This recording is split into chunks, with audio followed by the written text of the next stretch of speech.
ආයුබෝවන්. ඉතින් අපි අද ඔයාලා එක්ක කරන් යන්නේ ශ්‍රී ලංකාවේ සැඟවුණු ඉංජිනේරු විස්මය හොයාගෙන. ඉතින් මෙහෙම යන ගමනේ අපි මිහින්තලයට ආවා. මිහින්තලේ මහා කනදරාව ගල් පාලම බලන්න.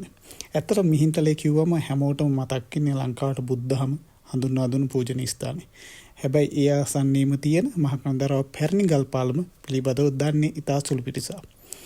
මේ අනුරාධපුරයේ මිහින්තලේ මහා කනදරාව ගල් පාලම වසර 1700කට වැඩි ඉතිහාසයකට උරුමකම් කර කියන ස්ථානයක්. ඇත්තටම මේ පාලමේ දිග බලපුවාම අඩි 78ක් දිගකින් යුතුව ඒ වගේම අඩි 8මාරක පළල යුතුව මේ පාලම විශාල ගල් කුට්ටි හා ගල් කණු උපයෝගී කරගෙන නිර්මාණය කරන ඇති බව අපිට මනාව පැහැදිලි වෙනවා.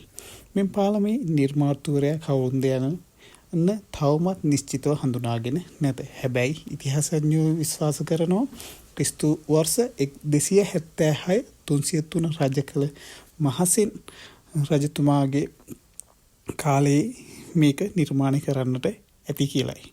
ඉතින් අතීතයේදී මේ ගල් පාලම අනුරාධපුර රාජධානියත් දිවයිනේ අනෙකුත් ප්‍රදේශ සම්බන්ධ කළ ප්‍රධාන මාර්ග ජාලයක් කොටසක් වෙලා තියෙනවා.